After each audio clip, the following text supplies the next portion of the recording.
தென்னாட்டுடைய சிவனை போற்றி எந்நாட்டவருக்கும் இறைவா போற்றி. இன்றைய ஆன்மீக சிந்தனை. இப்போ புது வாகனம் காரோ பைக்கோ வாங்குறான்னு வச்சுக்கோங்களேன், அதுக்கு எலுமிச்சை மூலம் வச்சு நம்ம பூஜை பண்ணுறோம் அப்படின்னு ஒருத்தர் கேட்டிருக்கா. அப்படிங்க, அது புது வண்டிக்கு தான் வைக்கணும்னு ஒன்றும் இல்லைங்க. இப்போ ஒரு தூரமாக போகிறீங்க, ஒரு 400-500 கிலோமீட்டர் தூரமாக போகிறீங்க அப்படின்னா, ஒரு ரோட்டோண்டு இருக்கிற விநாயகர் கோயிலுக்குங்க விநாயகர் வழிபாடு வச்சு போட்டுங்க, விநாயகர் மடியில் ஒரு எலுமிச்சை மூலம் வச்சு எடுக்கணுங்க. அந்த கனியை எடுத்து இப்போ டேஷ்போர்ட்டில் முன்னாடி சாமிக்கு பக்கத்தில் காரில் வச்சுக்கலாங்க. மீதி 4 பழத்தை 4 டயருக்கு வைக்கணுங்க. வச்சு போட்டு பின்னாடி வண்டி எடுக்காமல் முன்னாடி ஏற்றி அது உடச்சி போட்டு போகணுங்க. ஒரு சூடம் ஏற்றி பொருத்தி போட்டு போங்க. அதே மாதிரி உங்களுக்கு வாகனத்தினாலும் போயிட்டு வர வாகனத்தினாலும் உங்களுக்கு எந்த பாதிப்புகளும் ஏற்படக்கூடாது அப்படின்னா காகிதப்பூவுங்க.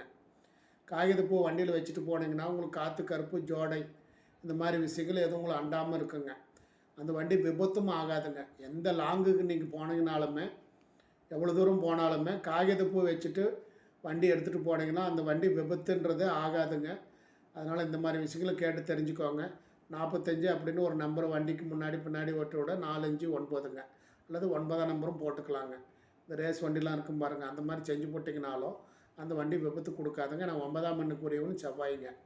அதனால் இந்த மாதிரி காரியங்களை செய்ய நம்முடைய வாழ்க்கையில் முன்னேற்றங்கள் ஆகப்பட்டது உண்டாக்கி கொடுக்கும். அனைவருக்கும் அனைத்தும் கிடைக்கட்டும்.